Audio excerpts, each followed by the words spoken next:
people have their full-time job and then they work on their side hustle until their side hustle becomes like a full-grown thing, and then it kind of takes over, you know? Yeah, I always say go where the momentum is, and I think that's really important. So I have to ask you here, like, I mean, what you created with Create and Cultivate was like, I mean, it still is like today, like it is, not was, but it is absolutely incredible. And like I was telling you a little bit before we got started that, like, you know, back in like I think it was like 2018, so many of my friends were going, they were raving about it. The speakers were bananas. Like you had like Ami's song, Kim Kardashian, like I just remember like seeing snippets of it on social media.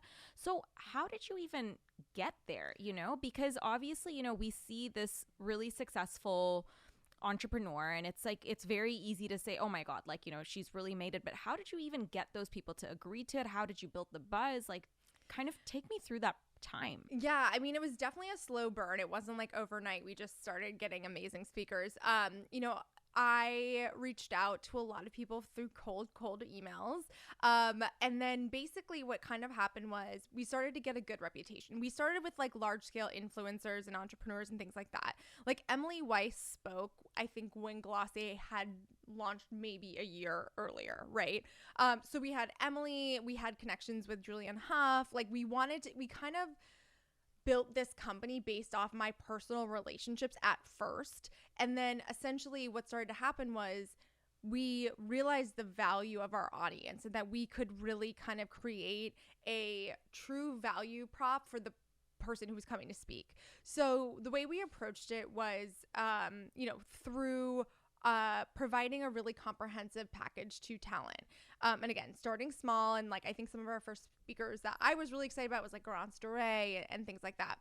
But I remember so specifically, Honest Beauty reached out and was like, we want to do like a pop-up on site or like have our makeup there, you know, whatever, perfect demographic, good reach. And Honest Beauty was launching. So Honest, the company, had existed in the baby sector, but they were launching beauty, and it was like a perfect collaboration.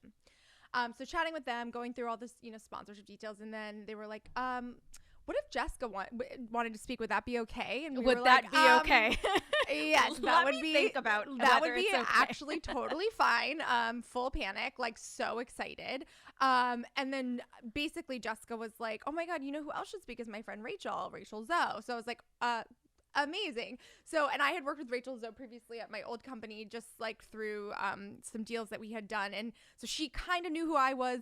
Jessica obviously is an amazing person to say you should do this. And then like one thing led to the other, and it was like, oh, and Jen Meyer wants to interview Rachel. And then, you know, why don't we have Catherine Power interview Jessica Alba? And it all just sort of happened so crazy. And obviously having those names was incredible leverage to then start going out to people. And I was lucky that one of my partners in the business was really good friends with Chelsea Handler. And so Chelsea, of course, is like, well, Jessica Alba's doing it, I'll do it. And that's how this kind of works in general, right? Is like you just need like